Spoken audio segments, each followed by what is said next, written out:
My grandson's fiancée kept glancing at the locked door in my study. Third time this evening. I watched her from across the living room, champagne glass paused halfway to her lips, her eyes tracking to that corner like a compass, finding north. David didn't notice. He was too busy showing her parents the view from my penthouse terrace, gesturing at the San Francisco skyline like a proud tour guide. 28 years old, brilliant software architect, and hopelessly, dangerously in love. Mr. Castellano, Melissa said, floating over with that smile that never quite reached her eyes. David mentioned you have a home office. I'd love to see where the magic happens. The magic. That's what David called it when he was 10, and I'd let him sit in my leather chair, watching me work. Back then, the magic was building the security infrastructure that now protected half of Silicon Valley's most valuable data. Now, at 72, the magic was mostly consulting and collecting the dividends from 30 years of patents. It's just a room with a computer, I said. Oh, I'm sure it's more than that. Her hand touched my arm. Light, calculated. David says you still have servers in there. That's so vintage. Vintage. The word hung in the air like an insult wrapped in a compliment. I'd been a widower for 8 years. Raised David myself, after his parents died in that car accident when he was 19. Paid for MIT, watched him graduate top of his class, saw him build his own startup, sell it for $40 million at 26, then start another one. The kid was brilliant, just like his father had been. But Melissa, there was something off. Had been since David brought her home 6 months ago. Dad, David called from the terrace. He still called me that, even though technically I was his grandfather. Come tell them about the 99 crash.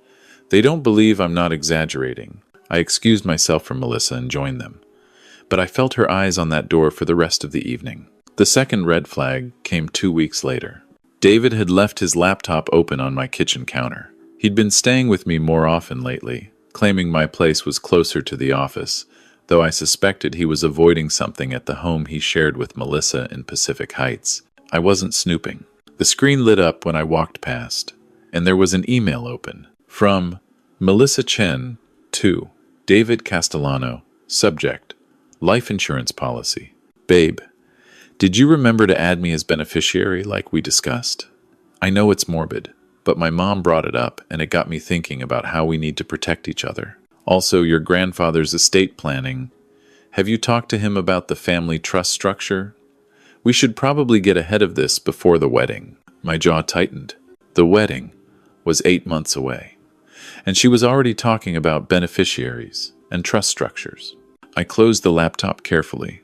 That night, I called Marcus Webb, my attorney for 35 years. Marcus, I need you to review David's financial situation, quietly, and I need a background check on someone named Melissa Chen, the fiancée. Yeah, Marcus didn't ask questions. He'd been handling sensitive matters for me since before I made my first million. I'll have something by Friday. Friday came with a manila folder, and Marcus's grim expression. She's clean, he said, settling into the chair across from my desk. No criminal record, no debt, good credit. Parents are dentists in Sacramento. She works as a marketing consultant, makes decent money. But she's only been working there for 8 months. Before that, there's a gap of 2 years. And before that gap, she was engaged to someone else. I leaned forward. Who? Thomas Brennan, 78 years old, widower, founder of Brennan Medical Devices. They got engaged after dating for 4 months. The engagement lasted 6 weeks before his daughter intervened and had him evaluated by a psychiatrist. Turns out Melissa had been isolating him, convincing him his family didn't care about him, positioning herself to be added to his will. My blood ran cold. The daughter threatened legal action. Melissa disappeared. No lawsuit, no charges, just vanished. Popped up in San Francisco a year later with a new job and a new look, blonde instead of brunette. Lost about 30 pounds based on the photos. He slid a picture across the desk. Same eyes, different everything else. Does David know? I doubt it. She's good at this, William. Very good. The Brennan daughter said Melissa had this way of making her father feel young again, relevant. She'd ask his advice on everything, defer to his judgment, make him feel like a king. Exactly what she was doing with David. "What's the play?" Marcus asked. I stared at the photo for a long moment. I need proof. Something concrete that David won't be able to deny. "You could just show him this." "He's in love, Marcus. He'll rationalize it. Tell me she's changed, or that it's a misunderstanding, or that I'm paranoid. I need something he can't explain away." Marcus nodded slowly. "There's a private investigator I've used before. Former FBI. Discreet. Do it." The investigator's name was Sarah Chen. No relation to Melissa, she'd assured me with dark humor. She was 50, sharp-eyed, and had the kind of patient demeanor that suggested she'd seen every variation of human duplicity. "I'll need 3 weeks minimum," she said. "Maybe 4. I can't rush this without being noticed. The engagement party is in 6 weeks. Then I'll have something by then." I authorized whatever she needed. Money wasn't the concern. David was. I watched him over the next few weeks, seeing things I'd missed before. The way Melissa steered conversations, how she'd mention, casually, that I seemed to be forgetting things, small things, where I'd left my glasses, what day it was. Had I told them this story before? David would laugh it off, but I saw the seed being planted. The gentle suggestion that maybe Grandpa was getting old. Slipping a little, I was 72, not senile. I ran 5 miles every morning and could still write code that would make junior developers weep. 4 weeks before the party, David came to me with a strange request. "Melissa thinks we should talk about." I don't know how to say this without it sounding bad. Just say it. "About what happens if something happens to you." He couldn't meet my eyes. She mentioned that we should have a plan for your care, if you ever need it. She's been reading about elder law and conservatorships and... Conservatorships? The word came out sharper than I intended. Not like that. She just wants to make sure you're protected. That if you ever got sick, there'd be a plan in place so you wouldn't have to worry about decisions. "David, I'm 72. I'm not incapacitated." I know.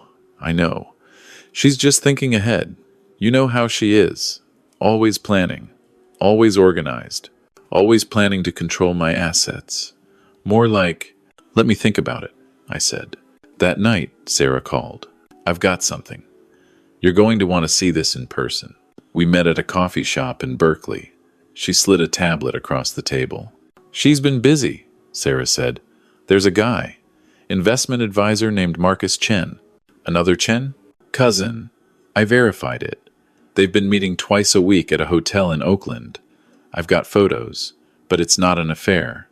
They're planning something. She pulled up a series of photos. Melissa and a man in his 30s spread sheets and documents across a hotel room desk. I managed to get audio from their last meeting. Took me 2 weeks to plant the device. She handed me earbuds. "Listen to timestamp 1843. I did. Melissa's voice, tinny but clear, convinced David that William's showing signs. Little memory lapses, confusion about dates. Once we're married, we start documenting everything. Get him evaluated. "Marcus, you know the process better than I do." Marcus Chen's voice. "California conservatorship law requires proof of incapacity. You'll need medical evidence, testimony from people who've witnessed the decline. I've been working on David's former colleagues. Planting stories about how William seemed confused at dinner, asked the same question twice. David's already concerned. Good. Once you have conservatorship, you'll have control of the estate. We're talking about, what, 60 million in assets? Conservative estimate. Could be closer to 80 with the patents. David inherits everything, and as his wife, I'll have significant influence. If William's judged incapacitated, David will defer to me on medical decisions, living arrangements, everything. My hands were shaking. I set the earbuds down. "There's more," Sarah said quietly. "She's been researching memory care facilities, expensive ones, the kind where families visit once a month and feel like they're doing their duty. She wants to lock me away." "Yes," and drain the estate through medical expenses and care costs, while she and cousin Marcus skim whatever they can before David notices. If he ever notices. I closed my eyes. David, my grandson, my son, the kid I'd raised from grief and loss into a good man, a brilliant man, who couldn't see what was right in front of him because he was blinded by what he thought was love. "What's the time frame?" I asked. Based on their conversations, they're waiting until after the wedding. Give it 6 months, maybe a year, to establish legitimacy. Then they'll start the process. Slowly enough that David doesn't suspect they're manipulating him. The engagement party is in 2 weeks. Sarah nodded. Then you need to decide how you want to play this. Quietly or not quietly, I said. I want David to see exactly who she is. The next week was a blur of preparation. Marcus Webb drew up documents. Sarah compiled evidence. And I rehearsed what I needed to say about 1,000 times. The engagement party was at my penthouse. Melissa's idea, of course. It would mean so much to David to celebrate in the place he grew up, she'd said. 100 guests, David's friends from MIT and his startup. Melissa's carefully curated circle of marketing executives and influencers. Her parents, who seemed like perfectly nice people who had no idea what their daughter was capable of. I played the gracious host. Let Melissa organize everything. Watched her work the room, positioning herself as the beloved future bride, the woman who'd brought joy back into David's life after his startup stress, the one who cared so deeply for his poor aging grandfather. David gave a toast at 8 p.m. To the 2 people I love most in the world, my grandfather, who taught me everything that matters, and Melissa, who showed me what it means to build a future with someone. Melissa beamed, kissed him. The room applauded. I caught her eye. She smiled at me, warm and genuine looking. At 8:30, I took the microphone. "Thank you all for coming," I said.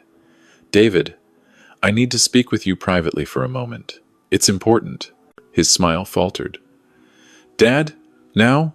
"Now." Melissa's hand tightened on his arm. "William, maybe after." "No, now. Just David." The room went quiet. You could feel the awkwardness spreading like a stain. David followed me to my study.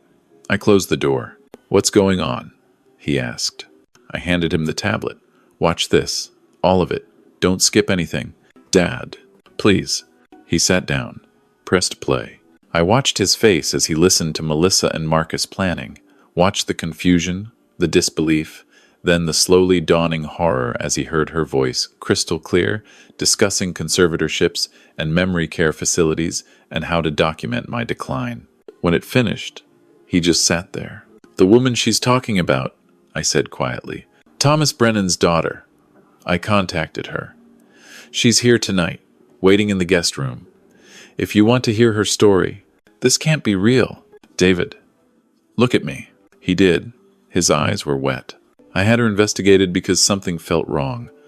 I'm sorry I didn't trust your judgment, but I'm not sorry I protected you, or myself." He played the audio again, then a third time. Finally, he stood. "I need to talk to her." "No, not yet. There's something else you need to know." I showed him the financial documents Sarah had uncovered, the cousin's investment scheme, the research on estate planning and trust structures, the timeline they'd laid out. "She was going to wait," I said. "Marry you, get settled, then convince you I was incompetent. And you would have believed it, David, because she's been so careful, so patient. You would have thought you were protecting me." He sat back down heavily. "What do I do?" "That's your choice. But you need to make it now. Everyone's waiting." He stared at the floor for what felt like hours. Then he stood, straightened his shoulders, and walked to the door. "Stay here," he said. I heard him cross the living room, heard the conversations die down, then his voice, steady and cold. "Melissa, I need you to leave." "What?" "David, what are you?" "I know about Marcus. I know about Thomas Brennan. I know everything." The silence was absolute. "That's insane. Who's been filling your head with?" "My grandfather has been trying to protect me from you." "And he was right." "David, please, let's talk about this privately." "No. You wanted a party. You wanted an audience. You've got one. Tell everyone here about your plan, about the conservatorship, about the memory care facility." I heard something shatter. A glass, maybe. "You're being manipulated by a paranoid old man who—" I heard the recordings, Melissa. I heard every word. "You talking to your cousin about how to steal my grandfather's estate, how to convince me he was losing his mind, how much everything was worth. That's taken out of context. Then provide the context. Please. Explain to all these people how discussing conservatorship fraud is somehow innocent. More silence. Then I heard footsteps. Running. The elevator doors opening and closing. I stepped out of my study. David was standing in the middle of the room, surrounded by shocked guests. His hands were shaking. "Party's over," he said quietly. "I'm sorry. I'm so sorry to everyone." People started leaving. Quickly. Quietly. The kind of exit you make when you've witnessed something private and painful. Melissa's parents stopped by David. Her mother was crying. "We didn't know," she said. "I swear to God, we didn't know." "I believe you," David said. They left too. Within 20 minutes, the penthouse was empty, except for David, me,